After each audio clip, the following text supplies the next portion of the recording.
Well, hello there. As you can see, I'm actually alone in the studio today. Unfortunately, we had to reschedule Yop. We will be back and let you know our schedule for the next episode of Yop. If anything, it will be back in 2 weeks. Instead of Yop, in lieu of Yop, we are premiering our pilot of our new show, DM Me, in which I have a panel of DMs teach me how to DM. I actually have already gotten the chance to use some of this advice. I DM'd a private game on Saturday, and it went really well. So I think this is actually genuinely helpful information for you guys and is a valuable show. So I hope you enjoy it. And please join us again on Friday for Abraxas Games, their new game debuting, and again on next Saturday as well. Thank you very much, and I hope you enjoy the show.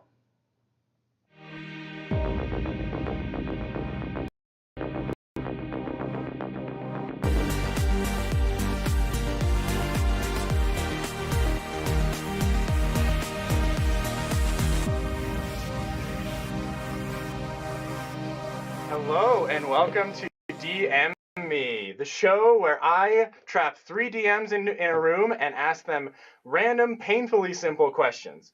So simple that you might think I've never played D&D before, but I actually have. On Casey's game, every other Sunday on our channel, yet another adventuring party. It's true. Casey is a master of creativity and really blows my mind every week with his games. On the alternative Sunday on our channel, we have Ian here who runs Collide. He knows anything and everything you could want to know about D&D 5e, and almost to an annoying extent, honestly. I practice annoying you. Yeah, he's a master at annoying me. So, and then last but definitely not least, and definitely first on this earth by far, we have. Our Grey Dog game residents. Yes, I am making fun of his age. It is Charlie. I have dice older than your vintage Pokemon t-shirt, Channeling.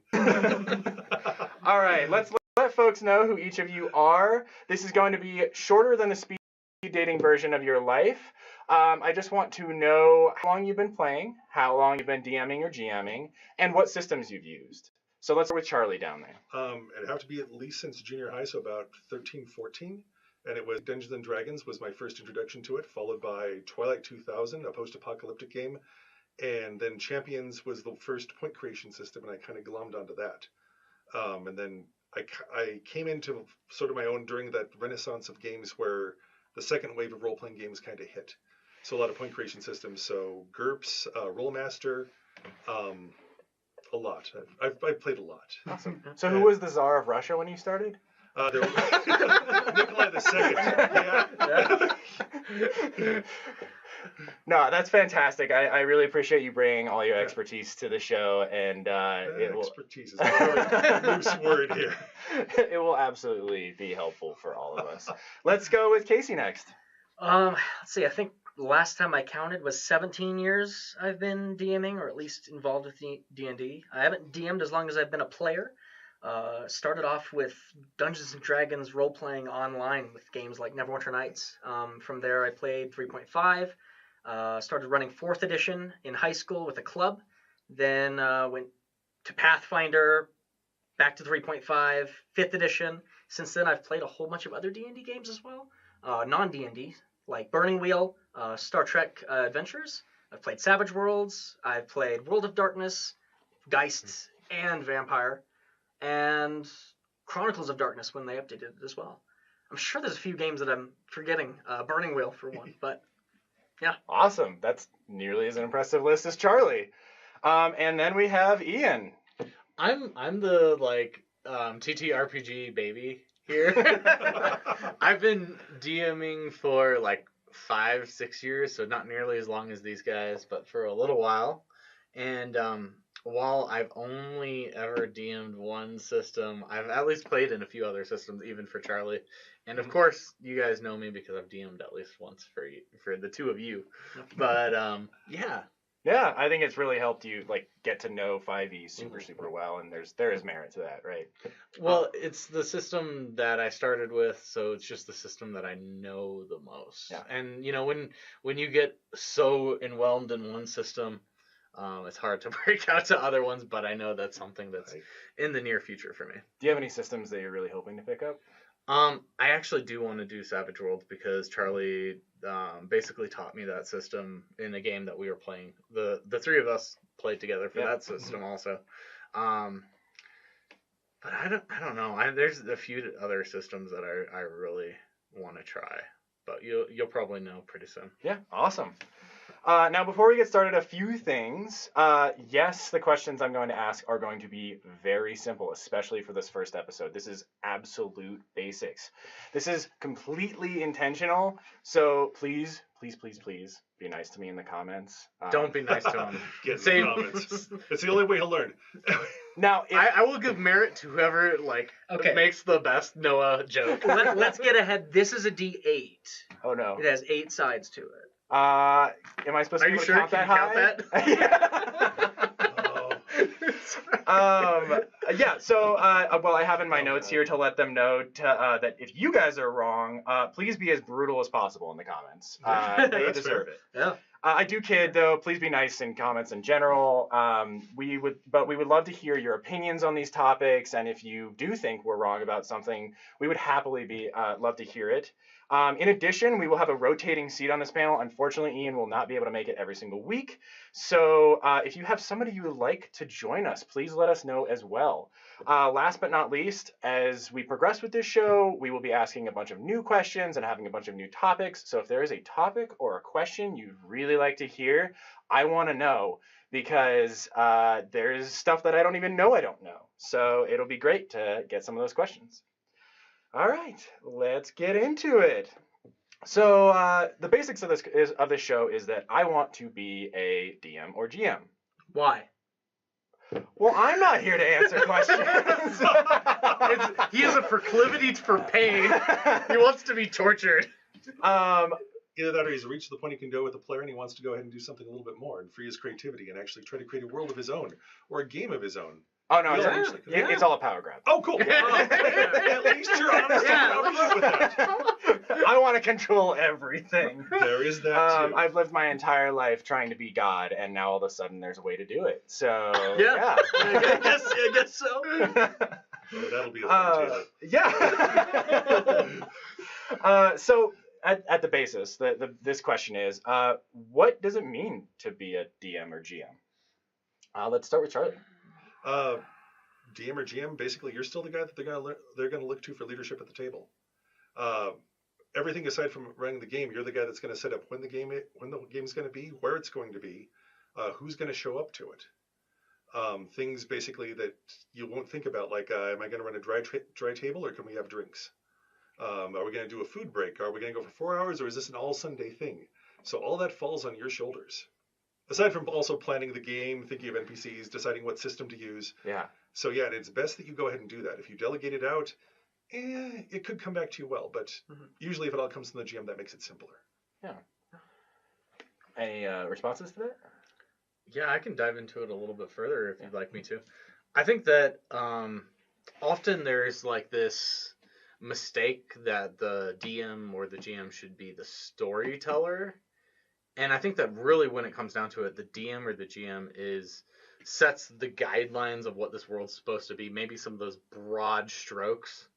And then it really just ends up being like the juror. You know, it's like most of the time you're like, your players are asking what they can do and figuring out what they want to do. And you're just figuring out how does the rules fit to make that the most fun that it can be. Yeah. And I think that's really what it's about. It's almost more like you're a juror for a lot of things and like the judge of different stuff. I like that. But yeah. I guess you also have to play every single character that's not like every NPC, which is also like a big part of it, and creating a cohesive world that makes sense within itself. Yeah. If that's what you're trying to do. It doesn't need to make sense, but it's your job to split your mind and personality in like multiple different ways at different times and keep track of people who are non-existently off screen for for the players, but it matters to you a whole lot in terms of how you're able to manage it. It's interesting that you mentioned storyteller because I've always thought of a DM and GM as heavily being a storyteller, but I think you do hit a very good point. The point for a GM isn't to be a storyteller, not for the fact of just bringing people around a table and telling them a story the way it's supposed to happen. The most important thing I think is being a story facilitator, being able to listen and feedback with the people that you've wanted to gather around a table and spend a good amount of your time with. Not sometimes only just a few hours, but many times years. Close friends, and being able to hear how they want to enjoy themselves and how you're able to match that with what you bring as a dungeon master, I think is very important. Wow, guys. When I brought this panel together, I expected good answers. I didn't expect articulate answers, and this is fantastic. So Was that articulate? that was fantastic. That was one question. Just wait. Yeah, we're gearing up. There's one bit to add to that, and it was a piece of advice given to me by one of the better GMs I ever had, which was basically the players are never going to follow your plot. Mm-hmm. The best thing to do is basically know what your world is going to do, and then just let them do free. Yeah. You know, give them some guidance towards a plot or a story hook, but let them do what they need to do.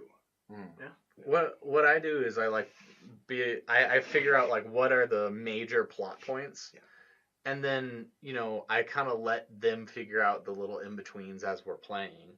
So there's often, as you've seen watching my game, there's often like times that the party will go way off on a tangent, and I think that's true of every single party. Yeah.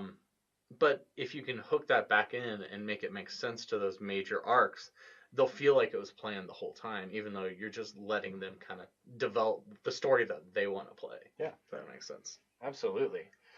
So getting more into the definition of what a DM or GM is, what is the difference between a DM, GM, or any other term we have for it? Anyone can answer. Oh, sweet. Well, GM is basically a generic term for game master, and you would usually see that. Dungeon Master, I mean, D&D is the most popular game in North America for that. And so Dungeon Master is kind of the default setting, but you're seeing a lot of independent games not even use Game Master anymore.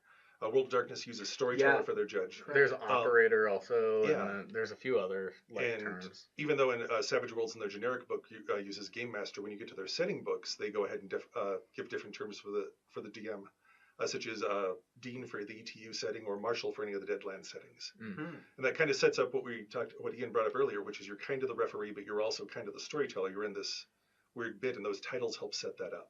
Yeah. I personally just go by GM just because I don't run a lot of Dungeons and Dragons, except for you guys. But it's a little bit more generic, and I'm not tied to one system with it. But use whatever title best references you. It should be for the ease of your players, and also for yourself. I usually go by Lord. Oh, yeah. That's a good one. Lord Casey. Master, Commander, and Lord. Yeah. My understanding is that Dungeon Master is also specifically D&D, and I think that I don't know, do they have it like copyrighted or something? It's pretty like strictly just D&D. I'm not sure, but I mean it does seem heavily limited to just that game D&D. system. And I think usually as you delve more into the system, you realize really GM is probably the more like broadly used term. Yeah, absolutely. And then what if you're running a D&D game where it doesn't even focus a dungeon? Why are you still calling yourself a dungeon master? Yeah. The funny thing for me is that it depends on what you're into in your free time, right? Well, Fair. I mean, I do need to point out, I do have Dungeon Master written on my glasses. Wow. Really? I do, yes. That's awesome. Impressive. And that is because I am a Dungeon Master of the table, and for no other reason.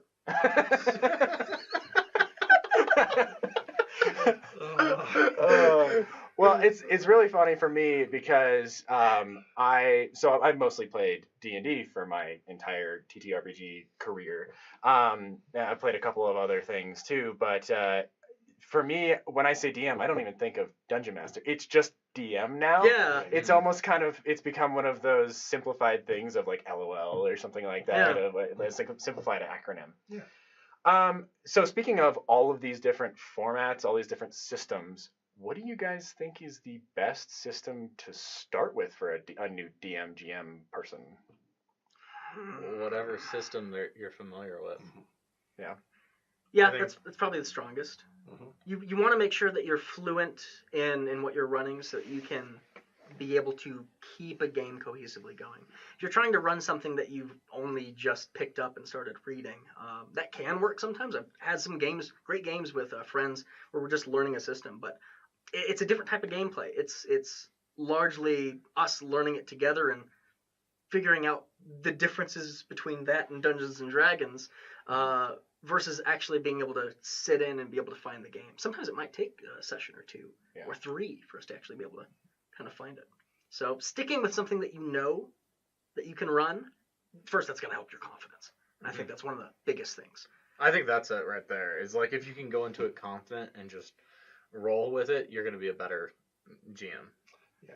Adding to that, basically one that suits your campaign's needs too. Yeah. Mhm. I mean, there's a rise of basically generic systems, but I'm a fan over basically niche systems. If you're wanting to run, a high octane action movie campaign, there's systems out there that will actually go ahead and get into that nuance for it. Yeah. But you've got to click with it as a GM. If it doesn't click, move it. There's something else. Yeah. There's enough games out there that you can find one that hits the genre you're wanting and also resonates with basically your sensibilities as well. Yeah, that's a great point. I've seen a lot of folks, take D&D or especially D&D, and try and map it onto other things. And I think sometimes it works and doesn't, and sometimes it doesn't work. If you had something, so like me, where I'm super familiar with D&D, right? And you were like, I know D&D, but I want to do a world that is not in any way related to the D&D lore. Would you recommend learning a different system in order to do that world, or would you recommend staying with D&D and mapping that on? It depends on what you're wanting to That's do a with that good world. question. Sorry, go ahead. No, I was just saying that's a really good question. I didn't mean to interrupt you. Oh, that's right. I think that's really probably what's been the difference of my experience versus maybe some of your guys' is that I played a lot of variations of D&D. A lot of homebrew variations of, like Pokemon 5e I played. And that's almost his own game system that's built into to D&D. And I think that there's the difference is the unspoken something that other systems have. And there's that unspoken something that you might get with a different system that just might not be there with 5e. Versus like the ease of, if you're really familiar with 5e, just hopping over to a system a homebrew version of it that works the exact same, but has different mechanics. I think in terms of mechanics, yeah, sometimes like if you were wanting to change D&D into a different setting, well, you've got to tackle things like the entire spell list. Are you going to include all those spells? You can include all classes. You can include all the different backgrounds people can have and everything. But there's something else when it comes to choosing a game for specific types of storytelling. That's the incentives that the game has. Dungeons & Dragons has a heavy incentive towards combat. It's the main way of progressing a character. When a player is at a table, they're being incentivized by what's on their character sheet and what's being told to them. And if what's being told to them can also then only be reflected with how to answer it through either this set of skills or these certain weapon attacks, then that's going to limit the sort of storytelling that you can play at times. D&D, I think, very much has a necessity for combat. You can role play a whole lot, but if at the end of the day, if people aren't swinging all the cool abilities and stuff they got, people are going to be missing out on a whole lot of the fun. So if you're wanting to run a game that pulls more away from combat, then I'd say always look at the incentives of what a game does, how it incentivizes players to perform. I think that we were talking about this before the cameras went live, but I think that goes back to the whole playing other systems to make you a better player. Yes. I think that's exactly it. Is as you're playing other systems, you figure out new ways to like role play through problems and tackle things in different ways that are incentivized in other systems, but not necessarily in 5e. Yeah. And you can bring that back in. It's just you don't 100%. know.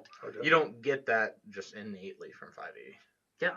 And vice versa. I mean, there's stuff from I'm trying to remember what else. That was a game I was talking to one of my players the other night, and they were saying, well, you did this thing. It's like I ripped that entirely out of another system and brought that there. And you find what works. I mean, it's kind of like basically going to a buffet and going, well, I kind of like this for character generation. I kind of like, this for handling skills or progression. I mean, even 5e basically has a way to go ahead and do milestone progression rather than combat. So Yes. so basically, I never do combat. Yeah. Never. No. As someone that actually remembers staying up nights going, all right, what monsters did they kill that was worth this XP? And, It's and a how much was it? nightmare. I was like, no. done with those. It's like you got 5K and that's what we're doing. We're calling it good. Everybody leveled up. There you are. I think also Yeah. like as you learn and get better at knowing Mhm. how a system works, it's really easy to just change mechanics on the fly and Mhm. change things and know that you can still be balanced. No. Yeah. We'll also You do know. that basically. I mean, it's really easy to pick up other systems once you have one down. Mm-hmm. It's part of basically it's like how do I make skill checks? How do I actually get combat to resolve? How do I just set up a plot to be challenging? Is there anything else the system does well for it? Like Savage Worlds has like intricate chase rules, or actually doing dramatic encounters, which is I need to defuse this bomb while on top of a train and 20 ninjas are attacking. That sounds like a dramatic action. So you'll need to get like X number of successes in this short amount of time. That's And- basically what I did for that Yeah. ship Wow. encounter for the last Mhm. Claude game. Is I did like the dramatic encounter style Yeah. thing where I was just looking at how many successes, even though I was in initiative. That would be a fantastic topic for a future episode as well. Is kind of the the innate, ingrained things that are skills you can have to run any system. So we'll definitely come back to that Sure. because I think that is a brilliant point, Charlie. So thank you very much. A rare show for you. I'm glad you were able to grasp that. Fly burn. No, I'm glad you were able to grasp that. No, I mean I didn't use pictures or anything. Oh. Well. In any case, no. Well, speaking of that, as somebody who does not like to learn a bunch of rules of things because there are no picture books for it, do you need to know all of the rules of a system in order to run it? Ugh. No, No way. not at all. Basically, again, just basically, how do you do skill checks? How do you do character creation? And honestly, by the time you figured out character creation and figured out, because your players are going to say, is a 3 good in this skill? And you have to come back to them and say yes or no. Mm-hmm. By that point, you should have a basis for it, and it's usually easy to look up on that. Yeah. Most game systems are nice enough to give you a starting adventure in the back, and you can see what their challenge ratings are for things on that, so you can use that as a rule of thumb. Yeah. But yeah, just enough to do skill checks, enough to run a basic combat, and that's all you need for your first night. If you're running a game for somebody who knows the rules better than you, how do you navigate both kind of controlling the game in the ways you need to as you're running it, but also, jumping over to that person and being like, help me, please? Yeah, I have a player I played with for years, and doesn't matter what system we pick up, someone can buy a system and be like, ooh, I've got some interest in this. Set it down, he'll take the book, read it that night, and know the entire lexicon of all the rules. Yeah. It can be difficult at times because I certainly don't know the rules as well as some of my players do.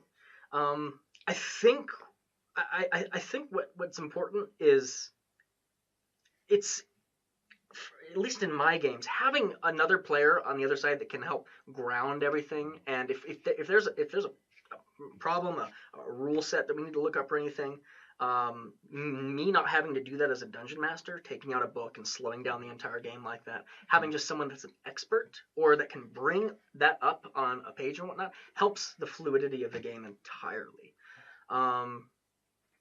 In terms of how it gets difficult, Yeah. well, you gotta, in a way, someone that knows the rules very well is typically going to build a character that also knows the rules very well.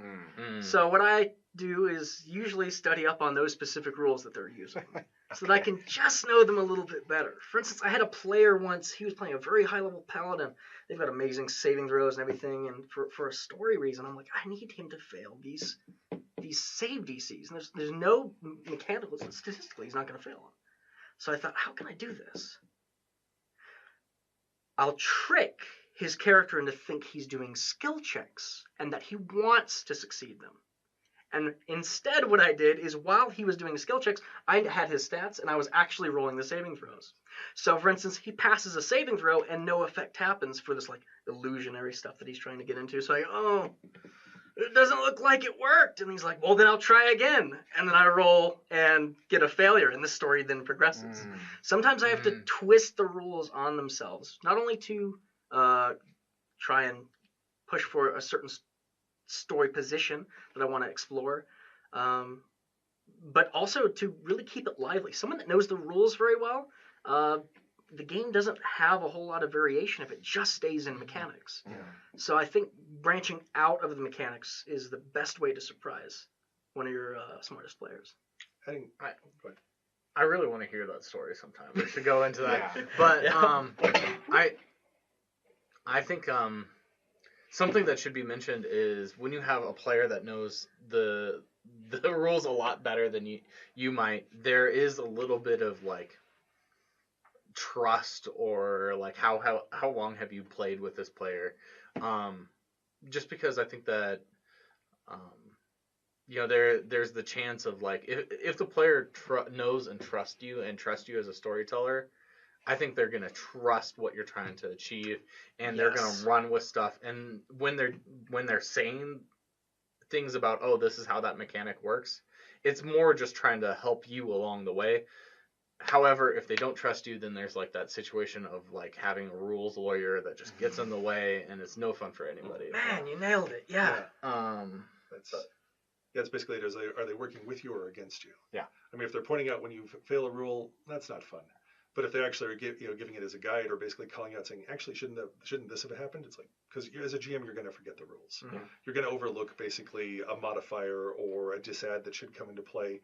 And good players are going to help you remind you of that, and you want them to have that voice. Mm-hmm. And I think it's worth basically suffering a rules lawyer to have those good players that will actually remind you of that. Oh yeah. In fact, I think Ian had the misfortune of being my first campaign in 5e.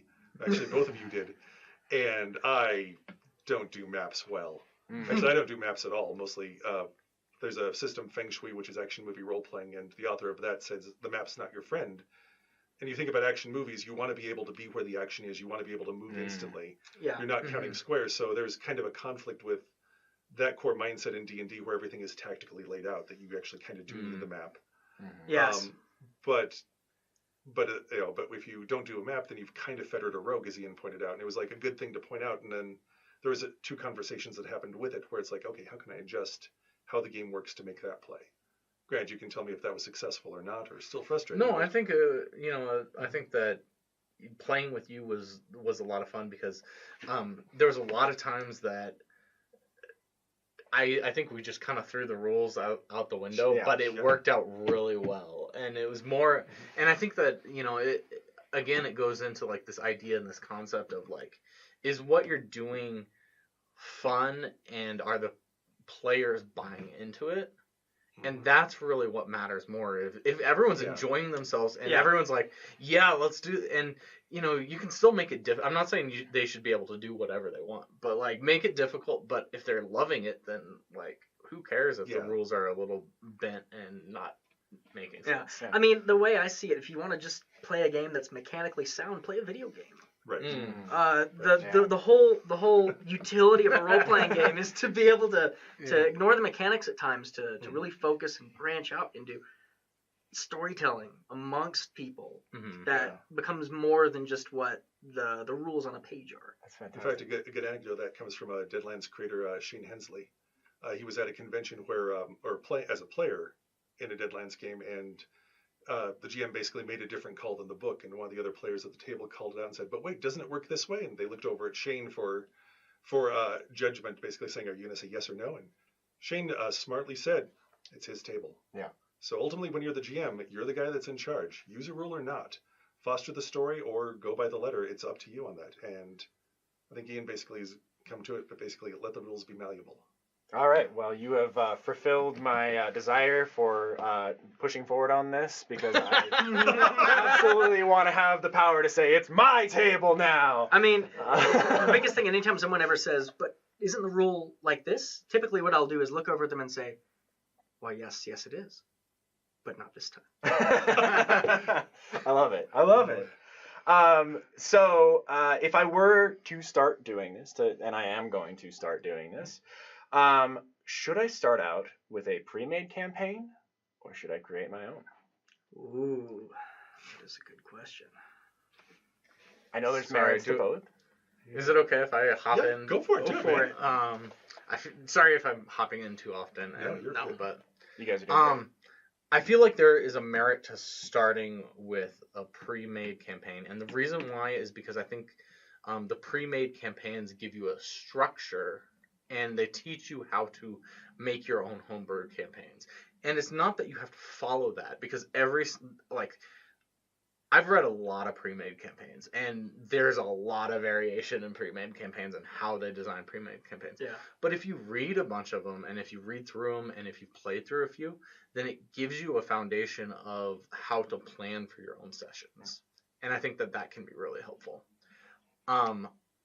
On the flip side, I also think that you shouldn't adhere too strictly to said pre-made campaigns. Feel free to change things. Feel free, if your players want to do something a little bit different, stretch yourself and try to follow where your players want to go. Yeah. I mean, probably for how I've seen new players take on dungeon mastering, it's usually been with a pre-made campaign or an adventure, something that at least gives them the guidelines of how an adventure is paced, how the mechanics are called in and when they're called in and how often. But definitely sticking with it is not always the best option. I've been surprised numerous times by things in pre-made adventures that make me just step back and go, why is this in here? Why is this being done right now? And typically, when you have that reaction, the best reaction is to set it aside and do what the story's about. Yeah. So far. Yeah. Not every pre-made campaign's good. No. Right. But I think most of them can be redeemed. Yeah. I'd say at least read a starting campaign. Mhm. And it's also going to depend on basically how well you're familiar with the genre and how well you're familiar if it's a supported franchise. Like if you're running a Star Trek campaign and you've seen at least 4 or 5 seasons of Star Trek, you know how an episode should be. And you know how to kind of translate that to the game for it. Yeah. So yeah, but again, the people that actually make games have really upped their starter adventures. I remember, was it when Legend of the Five Rings first came out? Mm-hmm. There was a huge typo in there where, what was it? You're trying to siege a tower and the people on top are hurling it wasn't epithets, it was epitaphs at you. And that was the typo. So, and we had a fun moment of basically, it's like you get close to the walls, like in loving memory. Rest in the arms of God. Child taken too soon. Beloved husband. But I mean, and I wouldn't have got that moment. We wouldn't have gotten that moment had the GM not run that starter adventure. Yeah. Mm-hmm. So I mean, that right there is gold. But yeah, if you know the genre well, if you're running like say Monster of the Week and you've seen a couple of seasons of Supernatural, and you've got the idea for it. Regrettably 11. Yeah. Have you seen all of it? 11. Yeah. Wow. Nice, but dude, that's props for Iron Manning that. But it was hard. but if you actually if you know the genre well and you say this is the idea for it and you've got it laid out, it might just fall in place for you. You look at the rules and say, how would I facilitate this episode in my mind? Yeah. And then be ready for the players to blow that all to hell. But yeah. So, well, along those lines, do you guys have any pre-mades that you really, really recommend for a first-time DM? I probably should have let you guys know that I was going to be asking this beforehand, but for what game or what system? Whatever system. If you have a system, let's give a D&D one. I think that's a good place to get a lot of folks. But if you have a Savage Worlds or anything else as well, if you guys have any answers, you don't have to. If you're playing 5th edition and you're going to be choosing one of the pre-made adventure campaign paths, I would say Out of the Abyss is probably one of the best ones to start with. Out of the Abyss is a good one. I like Tomb of Annihilation. Yeah. I mean, I feel like Curse of Strahd is good, but it's like... Forgot Curse of Strahd, okay. I was going to ask if you guys didn't mention it, but yeah. I think those are all good campaigns. I know there's some good one-shots out there. There's good one-shots out there. What I would look at is hopping on DM's Guild and look at the ratings and just maybe... throw down $10, buy 4 one-shots, and see which one clicks with you, because it might be a lot easier just to start with a one-shot, and, right there you have all the ratings of a bunch of different people. So that's what I would do. Yeah. I mean, actually, for starting your own game, Yeah, sometimes a full, because D&D these days, they just push out the full campaign lines. Yeah. Level 1 to 14 or 13 or so is most of them. Yeah. I played in enough of those. Sometimes you don't want to tell a story that's going to take a year and a half to 2 years. Yeah. And in those cases, especially if you're starting out DMing, sticking with like a one-shot adventure, a lot of times what I've done is I will just pick adventures that I find online or interesting ideas, and I will run them sort of, one session is mostly that adventure. The next session is completely free form, and it's mostly allowing the players to explore and connect the dots, while I then also allow some seeding information, some rumors about the next adventure that I might have an interest in running. Okay. Yeah. So kind of like just a jump skip method, instead of having to go through an entire pre-made campaign book and find out halfway through that it doesn't make any sense. That's a lot harder. Yeah. Tales from the Yawning Portal is Yes. a book of a whole bunch of like things that can either be run as like one big one, or you can run each one kind of separate. And some of them are a little dungeon crawly, but you know that's also a source that's official D&D material. Yeah, I played a few of those. Those are good. There are some good ones in there. I am so out of the loop on this one. I mean, if you can find it, because I know Dungeon Crawl Classics was republishing a lot of the old TSR modules. Yes. Destiny of Kings, which was a basic D&D adventure, was a great starter. Okay. Which is basically there's a missing error, there's an assassin out gunning for him, you've got a favor for a king on the line, you've got a kingdom basically that has 2 contested borders that who becomes the next regent is going to go ahead and like shape that. So a lot of political intrigue, a lot of personal investment you can have. It was a fun one to go ahead and start players out with. I just had the misfortune of running that in high school, where I wasn't like so more into like the long term as it was hack the monster. Yeah. But going back, that'd be a fun one to actually go back and revisit. That sounds good. Yeah. Keeper on the Borderlands is just a fun one. It's like a classic D&D one where it's just go out and fight monsters and do this. And I've been toying with the idea of trying to spin that where you're the monsters on the Borderlands looking at the incursion people. Oh, Like, that'd be fun. I've run that. Nice. I've run a game like that. Nice. Yeah. You got to do it. It's fun. Oh, cool. Awesome, guys. So, well, you guys answered the next question about whether you should start with a one-off or a campaign. I think there's some merits to both there, but the one-off seems like a good thing to like try and dip your A toes one-off will in. get you comfy with the system too, because a lot more people are more accepting of mistakes or rules misinterpretations when it's a one-off. It also gives you some room to breathe and grow as a GM. I think it's probably easier to get yourself some players on a one-off too, and Yeah. somebody's not like, come play with me for 2 years. I'm brand new. I've had many campaigns only last 3 sessions because real life. Yep. Yeah, it happens, unfortunately. So along with that, so what are some challenges that I should expect DM or GMing in my first game, my first campaign, my first whatever? Aside from the ones your players give you? Along with the ones my players give me, yeah. Yeah, expect everything that you plan not to happen. Yeah. Yeah. Expect the most odd characters, like ones that want to go ahead and steal coaches, or say basically, my character's deformity is he has no nose. not pointing fingers at anybody. They're referencing that's Noah's character in Charlie's game. Yeah. So your character as well, Mr. Steal the Coach, and then after the airship. I never derailed anything in my life. It wasn't a derail. It was just basically like, oh well, here's a speed bump I wasn't aware of.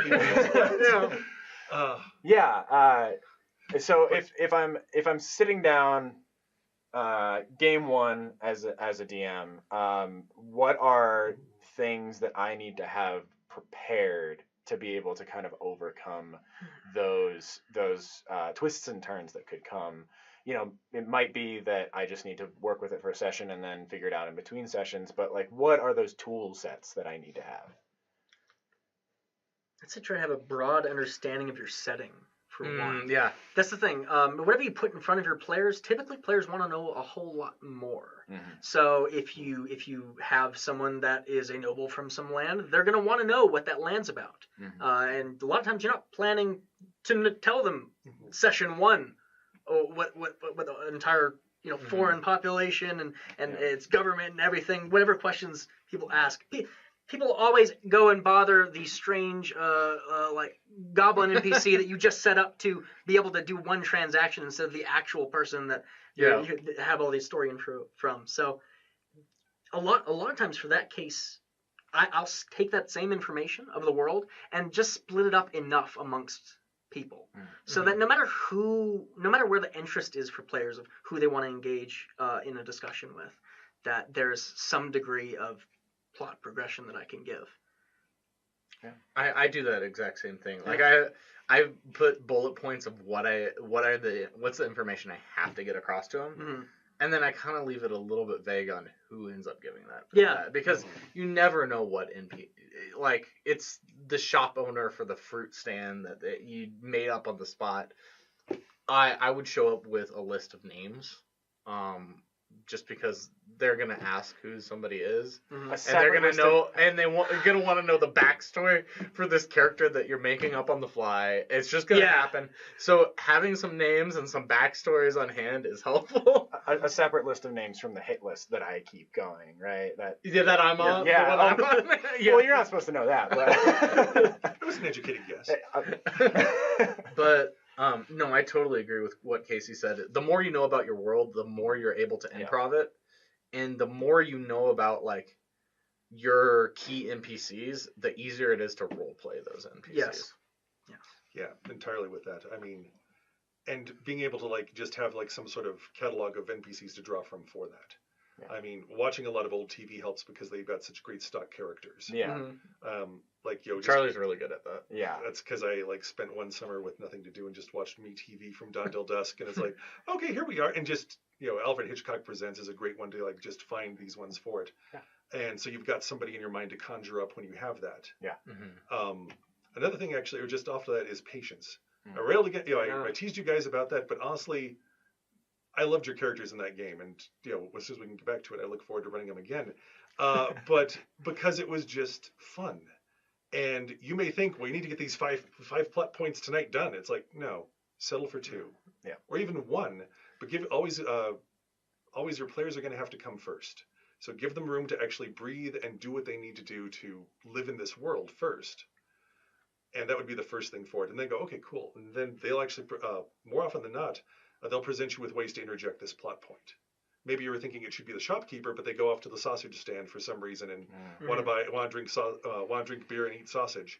So just have them basically go ahead and encounter somebody from that traveled in from out of town. Yeah.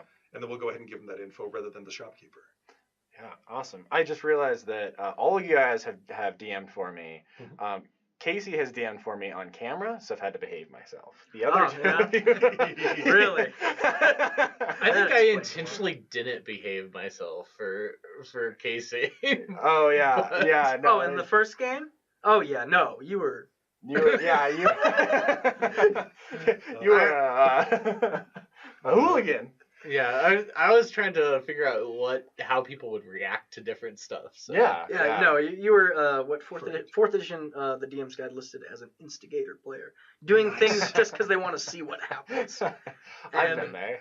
I had purpose. I had purpose. I wasn't. Yeah, I don't know. Yeah, I think during some of Charlie's games before, I have really. Because I was so rarely playing at the time, I was really pushing the limits of what a character could do, because I'm tooling around with what kind of player I wanted to be. And I think, Charlie, you did a really good job at being malleable with that and letting me kind of live within that space. And I think that's very commendable. And I hope it's a talent we get to see on this channel at some point as well. So. Sure. No, you're really touching on something important there in terms of what to keep in mind when you're running a first session. As a dungeon master, you probably have an idea of what the game is going to be, how you want to introduce it, the themes and everything else. Your players, most of the time, even if they're really good role players and been playing for a while, they won't know exactly who their character is session 1. Right. Absolutely. Yeah. Maybe not even session 2. And a lot of strange decisions and tangents can happen largely because people are trying to discover who they're playing. And I think it would be a great disservice if you don't allow the space for people to budge around with the story that you're trying to play so that they can find out who they want to tell along that journey. So every character you have to treat like an angsty teen. A little bit. Yeah. A little bit, yeah. Yeah, just figuring out who they are. So we talked about some intangible tools for DMing. What are some actual tangible physical tools you guys recommend having for DMing? Oh, hey, you mentioned that before. Random generators. Oh yeah. Oh, random generators work. Yeah. Yeah. I use a lot of random generators. I pre-run all of them, and then I have them printed and ready for me because that's what works for me. I know a lot of people that DM with a laptop and just have it right there. Yeah. Like I said, list of names really helps me. Yeah. List of all the key plot points, key NPCs, plot hooks. A lot of times I have like a list of plot hooks that I can use to redirect the characters in the right direction. What about you guys? Honestly, we embrace the digital age. If you've got like an iPad or something like that, load up some photos in there. Yeah. One of my 5th edition GM went ahead and actually had that. So it was like, and he passes this mountain range, and he has a picture of it with this huge skeleton, like this mountain-sized skeleton, half buried in the snow.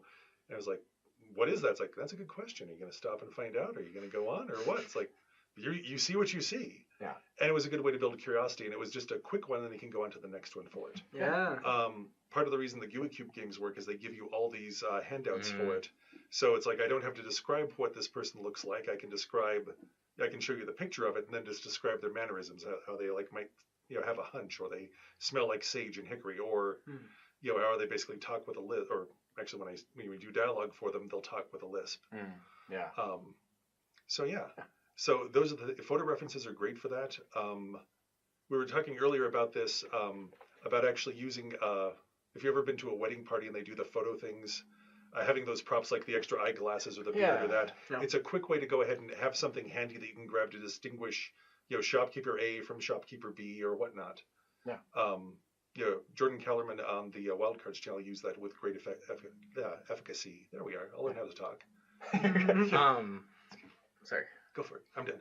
I would also do 5e is really easy because you have a cheat sheet on the back of your DM screen, but you can get it if you don't have a DM screen.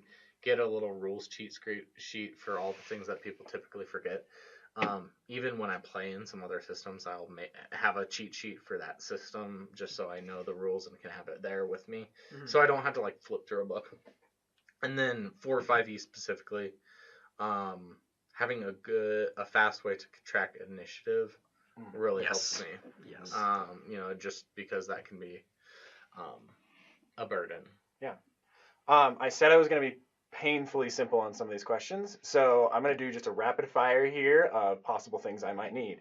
Do I need a set of these? Yes. Yes. All right. Well, you can use an online roller, but it's not as Or good. an online Don't roller. use an online roller. But Just keep it no to get a respect. set of dice. Do I need some minis? Maybe. No, Maybe. I don't think you. Always need nice, minis. but if you have extra dice, you can use them for that. Okay. I don't even think. I think you can get away without having minis. I do it most of the time. I think that combat, you're missing a little bit of stuff as far as combat goes, but besides that, really where the heart of the system is I think in character interaction. So I think you can get away with theater of the mind. Yes. Yeah, So in that respect, do I need a map? No. No, not always. No, Again, the map's not your friend. most of the time. Do I need one of these? DM screen. It can help. Kind of handy, mostly because it'll have all the quick reference for the rules. And also, if you want to keep your die rolls secret from your players, you can do that. Do I need a DM guide or player's handbook?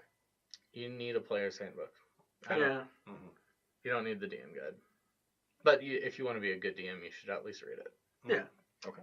Concur. That was great. So let's, if I'm going to start out, what is my ideal party size? Just throw out a number. 4. 3 to Yeah, 4. I'd say 4. Yeah. Cool. That sounds good. Any reason for that brief? Yeah. Well, bigger parties take longer in combat and will roleplay and get off track. Smaller parties move through stuff a lot faster, and you will have to roleplay a lot more with parties, the smaller parties, up until the point where it's just you and one other person, and then you're basically just talking all the time at this person. Yeah. For players, too, in terms of decision making, I find that if you've got 3 players, they come to a consensus very quickly. If you've got 4 players, that's just enough for there to be some actual dialogue about decision making. Yeah. Yeah. And then 5, 5 pretty much the same, but then the decision making, sometimes you never get around to the decision. Also, 3 to 4, everybody gets a chance to shine and do their one thing. Yeah. At that point, you've got probably the person that's like the skill-based one, the fighter-based one, the magic-based one. So they get a chance to do their thing in the session rather than basically have to share it with someone that doubled up or. So yeah. I like groups of 6. Six are my favorite, but I wouldn't start at that. That is, that's a lot. I started with the More groups importantly, of 8. though, is basically make sure they're people you're comfortable playing with, because you're going to be taking a lot of risks. Yeah. So make sure you're comfy with everybody at the table. So this next question is kind of your just desserts. Obviously, try and keep this brief, but what is your DM horror story, if you have one? And if it's DMing for me, don't say it. It's DMing for you, no. No! So I had a tower in one of my adventures, and the way that I conceptualized it and built and everything is basically like a stone tower with multiple levels, like a watchtower. So then it's got an open space at the top and like a small barracks kind of in the middle. I had players sneaking out of an area, basically out of the woods, coming upon this encampment where this watchtower was. And I said it was a watchtower. And they said, well, we're going to wait around for a little while to basically count the numbers of how many people are. And I say, okay, you spend a good half hour or so staking out the place, and you can determine that there's about 9 people in the tower, how they're moving about. And so then one of my players went, okay, and they're all there now? I'm like, yes. He says, okay, I'm going to just throw a fireball then at the very top of that tower. I said, well, okay, that's only going to hit 3 of them, because there's only 3 posted with patrols. And he said, I thought you said that there was 9. And I said, yes, there are 9, but there's 3 visible. What the problem was is that I didn't formally describe how the tower looked. I said watchtower. I kind of just went with the basic assumption and kept going from there. So while I'm describing a barracks which has shift changes and everything for its watchmen, he's depicting one of those wooden towers that just has a place on the top where everyone's up there with arrows ready to fire. Yeah. And this one failure of description ended up really slowing down play and also kind of harming it in some good manner. Because half the table saw what I saw. The other half saw exactly what my player saw. And so there was a lot of frustration about player efficacy, because they'd go, okay, there's 9, then how can we deal with that? Not imagining that it's an enclosed space, you could sneak around, you could sneak in, there's ways to approach it. But by simply sticking with a description that I thought was sufficient, ended up finding it wasn't sufficient. And this actually really made that player angry. For a few days. He didn't actually talk to me, and he told me later, he's like, you pissed me off. I was like, I am so sorry, I had no idea. Yeah. And so because of that, I try to take a little bit more care in descriptions, so that I can try to get everyone's imagination on the same page. It definitely seems like you grew from that moment. And having played with you, you are very good at giving a solid description of things. Thank you. Yeah. No, that's a good lesson. Yeah. Go ahead. I would say that my horror stories are having like players that are drunk and belligerent. Eventually, you're gonna have that. Was not me. Yeah, that was not me. That was not ever. But having that happen, or I think eventually, if you allow drinking at the table, eventually you have somebody that takes it a little too far. So knowing where that line is and addressing that beforehand, having players that cross too far into like what's not PC, getting in, and I know this is a fantasy world, but eventually you're gonna have this player that takes something just too far and makes people uncomfortable, and you're gonna encounter that. So knowing and thinking about that beforehand and trying to do your best to address that beforehand helps. Yeah. I think that definitely can partially be making sure that you're as someone who's played with folks who have both made me uncomfortable and folks who I feel perfectly at home with, even when we've done strange and wacky things, I think part of it is also making sure that you're well matched as players, and there's always those who take it too far for anyone else, but I think that there can be struggles as well within player to player dynamics, which is a whole other thing. We will go into player to player dynamics and how to help that in another episode. Charlie. Yeah, telling stories on myself in this one. The worst GM horror story was it was a supers game where one character decided he was going to infiltrate the bad guys because he had kind of some dicey connections, and he wound up siding with them as part of the infiltration and going up against the rest of the hero team, and I shouldn't have allowed that. Ooh. Because at this point, there's really not an easy way to integrate him back into the game. Mm-hmm. And from that player's perspective, he had this expectation that was set. It's like, okay, well, you'll just run me in solo sessions where I'll hang around with these guys. And there was a comic book he was into where it's like, and this could be my arc and my journey on this. At which point it's like, I'd like to, but I don't have the time.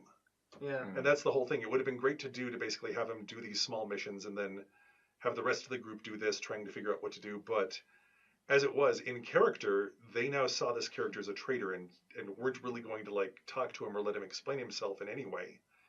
And he was unaware of that, thinking, okay, they understand that this was happening. And that's like, no, the rest of your crew did some pretty lethal shots at them at this. They were going for blood.